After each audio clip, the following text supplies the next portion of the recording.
kii Soomaali hore u wado kii Soomaali dhibaatada ka saarayo markasta waxaan leenahay welcome run ahaantii anigu markaan si fiican idin kula hadlo anigu nin Oromaan ah laakiin Soomaaliya ku dhashay xaafadda Wardhiigle Prime Ministerku waa nin intiisii badnayd 20 sano ugu dambeysay arrimaha bulshada xagga waxbarashada jaamacadaha macallin ka soo ahaa inuu yahay maanta rajulul marxaladan ruuxii ku habboonaa asagana nin ilaa xad diinta iyo dhaqanka iyo asluubta iyo cilmiga iyo adminkaba ku fiicana leegu sheegay Xamse Cabdi Barre Xamse waa nin aan naqaano aqoontiisa iyo diintiisa labadaba waxaan Ilaahay uga baryaynaa marka hore inuu Ilaahay xilka ku asturo asaga waxaan kaloon Ilaahay uga baryaynaa inuu garansiiyo wixii xaq ah ee ku habboon cadaaladda iyo sida ummadda la isugu wado aad baan kugu hambalyeynaa anigoo oo maaragtay ka mid ah community-ga ka soo jeeda dhankaas iyo Jubbaland waliba herdhoobley ayaa waxaan leenahay aad baan ugu faraxsanahay madaxweynuhu talaabadan cusub ee uu qaaday ee ah maaragtay in ra'iisul wasaare ka soo jeeda Jubbaland loo doortay ma sha Allah tabarakallah Xamse Cabdi Barre waxaan leeyahay xilka aad qaaday walaal Allah kugu guuleeyo ilaahay kii dalkiisii dadkiisii diintiisaba anfaca Allah ka dhigo Soomaali heshiisa caalamkan heshiis la abaan rabnaa kuna shaqeynaa runtii kelmadaasi qulubta ummadda Soomaaliyeed way soo jiidatay hal laga dhaweeyaan leenahay yaan ummadda Soomaaliyeed loona kala helinin loona kala maaragtay loona kala dhaweysan si siman loogu shaqeeyo wadanka xaalad adag ayuu ku jiraa madaxweynaheena iyo ra'iisul wasaaraheena waxaan ka codsanaynaa ama u sheegaynaa inay ka saari doonaan xilliga adag ay ku jiraan ay noo horseedi doonaan dhinaca barwaaqada qayrka sharafta magacii oo la soo celiyo inuu noqdo kii ummadan daadaheyn lahaa oo dhibaatada iyo mushkiladda ragaadisay ee 30 sano ee la kala qoqobay ee beelaha iyo dhibaatada kii ka saari lahaa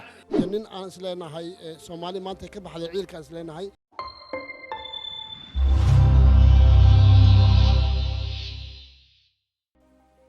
بسم الله الرحمن الرحيم الحمد لله رب العالمين والصلاة والسلام على أشرف المرسلين askari waa mahadsantahay horta waa soo dhaweynaynaa hambaliyada iyo bogaadinta iyo ducadaba waa siinaynaa prime ministerka cusub Xamse Cabdi Barre ilaahay subxaanahu wa tacaala inuu u fududeeyo xukunkan loo idmaday prime ministerka Soomaaliya aad iyo aad aan u soo dhaweynaynaa insha Allah ilaahay subxaanahu wa tacaala waxaan ugu baryaynaa inuu ka dhigo midkii ka soo baxa hawshiisa isla markaasna u fusho hawsha sidii loo idmaday ummadda Soomaaliyeed iyo baarlamaanka iyana waxaan ugu baaqaynaa inaan lala shaqeeyo si buuxda loola shaqeeyo tan kale aadaan u soo dhaweynaynaa in markii ugu horreysay uu ka yimaado Jubbaland Soomaaliya mabda'eeda haddee meel kastuu ka imaan karaa prime ministerka dastuurkan wuxuu qorayaa maxaan ku iraadaa inuu xaq u leeyahay asagana nin ilaa xad diinta iyo dhaqanka iyo asluubta iyo cilmiga iyo adminkaba ku fiicana leegu sheegay haddaan ka horna Nairobi aan ku arkay marka aad u soo dhaweynaynaa ilaahay subxaanahu wa tacaala waxaan ugu baryaynaa xukunkiisaas inuu u fududeeyo bismillaah magacayga waxaa la yidhahdaa Cabdullaahi Kaabe waxaan halkan tahniyad uga diraynaa ra'iisul wasaaraha cusub ee loo doortay Soomaaliya ninkaas oo ah Xamse Cabdi Barre Xamse waa nin aan naqaano aqoontiisa iyo diintiisa labadaba waxaan Ilaahay uga baryaynaa marka hore inuu Ilaahay xilka ku asturo asaga waxaan kaloon Ilaahay uga baryaynaa inuu garansiiyo wixii xaq ah ee ku habboon cadaaladda iyo sida ummadda la isugu wado ummadda Soomaaliyeedna guud ahaan waxaan kula dardaarmaynaa in ay ra'iisul wasaaraha waqti siiyaan chance siiyaan la shaqeeyaan oo ay insha Allah ka filaan wax fiican annagana waxaan leenahay waxaan leenahay waa challenge cusub dadku waxay sheegayaan ra'iisul wasaarihii ugu horreeyay ee laga soo doortay Jubbaland inaad tahay marka waxaa laga rabaa arrintaas ayada ah inaad fiiro gaar ah u yeelato oo aad wixii aad tabar iyo awood iyo aqoon baleedahay isugu geyso sidii ummadda Soomaaliyeed aad horumarkeeda uga shaqeyn lahayd billahi tawfiiq bismillaahir rahmaanir rahiim magacaygu waa Maxamed Axmed Sayid waxaan leenahay hambalyo ra'iisul wasaaraha cusub ee Soomaaliya mudane Xamse Cabdi Barre ra'iisul wasaaraha cusub aad iyo aad baan soo dhaweynaynaa waxaan leenahay insha Allah nasriga xaliifka kula ahaado waxaan rajaynaynaa in ummadda Soomaaliyeed dhibaatada badan muddada ku soo jirtay inuu noqon doono ruuxii wax qayb libax ka qaadan lahaa oo waxtar keeni lahaa oo ummadda Soomaaliyeed midaynteeda caamil musaacid inuu noqdo insha Allah aad iyo aad baan u soo dhaweynaynaa Xamse Cabdi Barre baree ministerka cusub waa nin aan aqoon iyo khibraba u leeyahay oon asxaab nahay oo saaxiibkay ah walaalkayna ah waa nin aan isleeyahay waa ruuxii maanta meesha ku habboonaa waa nin aqoon leh dadnimadiisu ay fiican tahay karti leh dad isku wadna leh marka waxaan isleeyahay marxaladan inuu yahay maanta marxaladan ruuxii ku habboonaa inuu yahay ayaa isleeyahay taa waxaan u leeyahay aqoonta aan u leeyahay waa ruux soomaalidu ay isugu mid tahay oon qabiil lagu aqoonin qabyaalad aan aqoonin waa ruux diin leh waa ruux aqoon leh insha allah haddii uu soo dhisto gole wasiire oo taya leh oo si fiican ula shaqeeya waxaan isleeyahay marxaladan soomaali wuu ka gudbin karaa asaga iyo madaxweyne oo isla socda iyo xukuumadda waxaan u rajaynaynaa guul bismi illaahi raxmaan iraxiim waxaan fikrad yar ka dhiiban rabaa shucuurta brime ministerkan cusub ee la doortay waxaan u arkaa brime ministerka aqoon yar baan u leeyahay waa nin dhallinyaro ah oo waxbarasho fiican leh afgaaban deggan intuu dalka aan weli gudaha uga bixin oo gudaha dalka qorax joogta qolada la dhahan dalka ka bixin ah brime ministerku waa nin intiisii badnayd 20 sano ugu dambeysay arrimaha bulshada xagga waxbarashada jaamacadaha macallin ka soo ahaa waa nin xogogaal u ah Soomaaliya marxaladii ku jirto ku soo shaqeeyay kula soo guddigii doorasho madaxa banaanada doorashada Jubbaland buu ahaa wuxuu ahaa la taliyaha arrimaha dastuurka wasiirka dastuurka federaalku ahaa la taliyihii dhaqaalaha iyo arrimaha amniga ee gudoomiyihii gobolka Banaadir Mungaab buu ahaa shaqooyin fara badan wuxuu ahaa xisbigan madaxweynaha hadda talada haya xisbigii gudoomiyaha ahaa isagoo xogayaha ka ahaa waa nin xogogaala shaqooyin badan dalka soo qabtay gudaha dalka joogay macallimiintii jaamacadaha ka bareeyay ah waan soo dhaweynaynaa shakhsi noocaas oo xogogaal u ah suu madaxweynuhu xogogaal ugu yahay dalka oo kale xogogaal waa in la soo xushay aad baan u soo dhaweynaynaa waxaadna moodaa markaad fiirsato caalamka iyo saxaafadda meel kasta sida looga soo dhaweeyey inay shacabku u arkaan nin sabata bixin kara marxaladda maanta lagu jiray adag ka saari kara ka shakhsi ahaan aad baan u soo dhaweynayaa السلام عليكم ورحمة الله وبركاته هل كان وحن هنبلية ديران أو قدريا رئيس الوزراء هنا عصب حمزة عبدي برة وحن أو هنبليين يا رئيس الوزراء لماذا الله دورتي ودورتي مدحوينه هنا شرفت له حسن شيخ وأو هنبليين يا وحومان تجوز كريستي رئيس الوزراء في عن وكيمت إن Jubbaland go'aanka adag uu qaatay waan ugu hambalyeynaya iyo sida sharafta leh uu u doortay ra'iisul wasaaraha cusub hadda waxaan u maleynayaa wadanka xaalad adag uu ku jiraa madaxweynaheena iyo ra'iisul wasaaraheena waxaan ka codsanaynaa ama u sheegaynaa inay ka saari doonaan xilliga adag ay ku jiraan ay noo horseedi doonaan dhinaca barwaaqada qayrka sharafta magacii oo la soo celiyo aniga oo ah Saynab Halalac السلام عليكم ورحمة الله وبركاته anigu magacayga waxaa la yidhaahdaa ibraahim cali amiir waxaan ku magac dheerahay abu run ahaantii waxaan ahay reer london waxaan soo gaaray caasimadda labaad ee ingiriiska birmingham waxaan u mahad celinayaa marka koowaad iyo marka labaad ummadda soomaaliyeed iyo ra'iisul wasaare xamza cabdi barre oo maanta soomaali ilaahay uu ugu dhigay ra'iisul wasaare alxamdulilah rabbil caalamiin waa markii koowaad oo jubbaland ra'iisul wasaare nooga yimaado waa soo dhawaynaynaa annaga qof kasta oo soomaali ah oo ra'iisul wasaare ah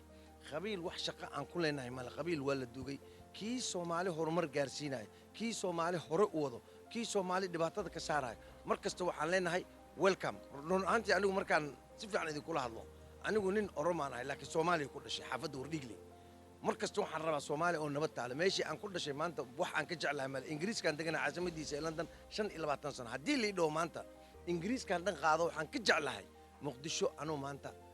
oo aan si nabad ah aan ugu noolahay ogow qof walba waxaan leeyahay waddan waa waddankaaga dadna waa dadkaaga soo dhawaysta ra'iisul wasaarihiina idinkeena idinku xiran tahay soomaaliya wax walbo ay ra'iisul wasaaraha waa shakhsi laakiin shacabki waa idinka dadka la maamulayo waa idinka gacno furan ku soo dhaweeya dowlad qiimaha ay leedahay haddii aad ogaan laheedeen soomaaliyey waxaad maanta mar kasta aad garab istaagi laheedeen dowlad xun waxay dhaantaa dowlad la'aan ahay anigu dawladdu waxaan ka garanaa wax badan waayo aabbey 35 sano ayuu ahaa askari booliis Soomaaliyeed uu taagnaa xerada la leeyahay Fort Sheikh gadaal dambena waxaa loo bedelay meesha la leeyahay Radio Marino gadaal dambena waxaa loo bedelay Gaalkacyo aabbey wuxuu ka ruqsaystay askarnimada 1975 waxa korkeyga ka yeeryeeraayo ama waxa korkeyga aniga maanta ka hadlaayo waxa la igu soo koriyay waa lacagta qaranka dheeldheel maaha waxa la igu soo koriyay waa lacagta qaranka dawlad mar walba waa dawlad assalaamu calaykum waraxmatullaahi wabarakaatu باي باي حمزة عبد البر وآه برايم مينستر كالصوماليا السنة كان ما شاء الله تبارك الله أنا وآه سكر سراد يوسف وحان لا هاي آدبان ugu faraxsanahay inaan maanta ka soo muuqano heed madaxtooyada ذا qaranka anagoo matalayna Jubbaland ما شاء الله تبارك الله حمزة عبد البر وحان لا xilka aad qaaday walaal Allah kugu guuleeyo ilaahay kii dalkiisii dadkiisii diintiisa anfac Allah ka dhigo waxaan leeyahay madaxweynaha xasan sheekh maxamuudna aad baan ugu hambalyeeynaya assalaamu calaykum waraxmatullaahi wabarakaatuhu magacaygu waa mustafe xuseen aadan waxaan ku sugannahay magaalada Birmingham ee waddanka Ingiriiska waxaanu halkan uga hambalyeynaynaa annagoo ah bulshada Soomaalida halkan ku dhaqan waxaan halkan uga hambalyeynaynaa ra'iisul wasaaraha cusub Xamse Cabdi Barre waxaan leenahay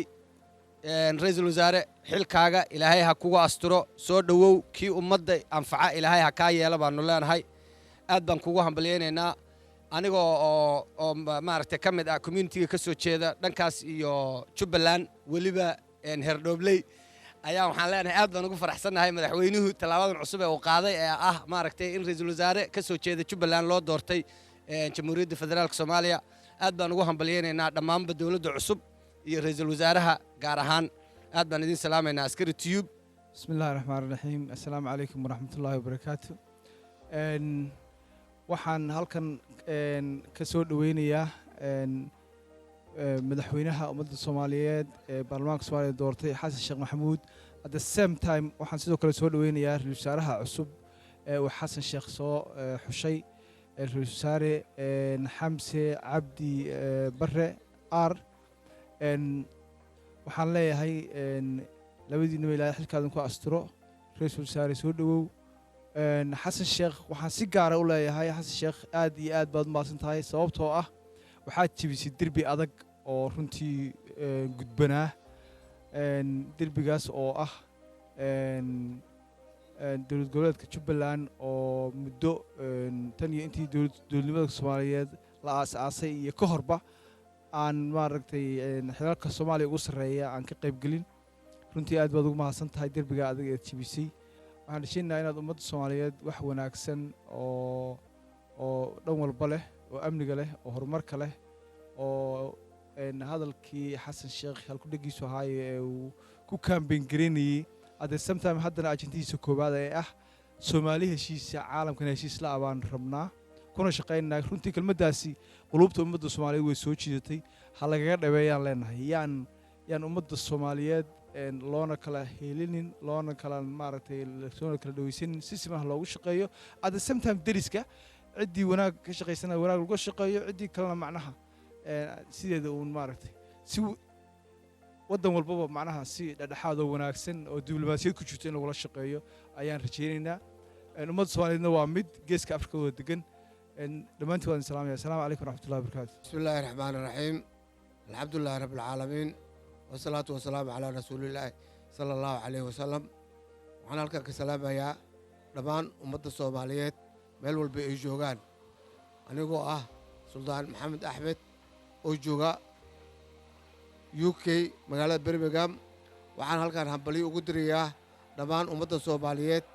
meel walba ay joogaan waxaan u hambalyeynayaa ra'iisul wasaaraha cusub Xamse Cabdi Barre ee la magacaabay oo ah nin howshaasi ka soo bixi karo oo la gudan karo waajibaadkii loo magacaabay Xamse waxaan u rajaynayaa xilka loo magacaabay ilaahay inuu u fududeeyo Xamse oo ka soo jeedo gobollada Jubbaland oo ah markii ugu horreysay oo gobolkaasi laga magacaabo ra'iisul wasaare waan ku faraxsanahay waana soo dhaweynayaa bismillaah anigoo ah magacaygu yahay suldaan faarax suldaan macalin ku nool waddanka UK magaalada Birmingham gobolka West Midland waxaan rabnaa maanta ka jaaliyad ahaan jaaliyadda Soomaalida ku nool gobolka Birmingham West Midland inaannu halkan hambalyo bogaadina uga darno ra-iisul wasaaraha cusub ee jamhuuriyadda federaalka soomaaliyeed mudane xamse cabdi barre oo madaxweynaha jamhuuriyadda dimuqraadiga soomaaliya mudane xasan sheekh maalintii shalay ahayd uu si buuxda oo kalsooniya oo shacabka soomaalidu ay sugayeen uu shalay ugu dhawaaqay aqalka madaxtooyada ee filla soomaaliya haddaba mudane xamse cabdi barre waxaannu markaas horta u rajaynaynaa shaqo wanaagsan inuu noqdo kii dalkiisa iyo diintiisa anfacaya dalka soomaalidu ummadda soomaaliyeed dhibaato badan bay ka soo daaleen dhib badan baa lagu soo jiray waxaan ka filanaa insha allah mudane xamse cabdi barre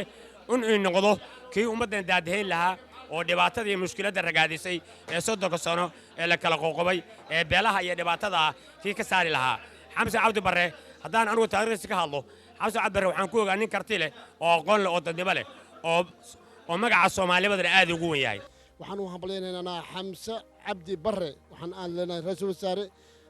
soo dhawaaw waxaan rajaynaynaa insha allah haddana jaalida Birmingham garabkaaga taagannahay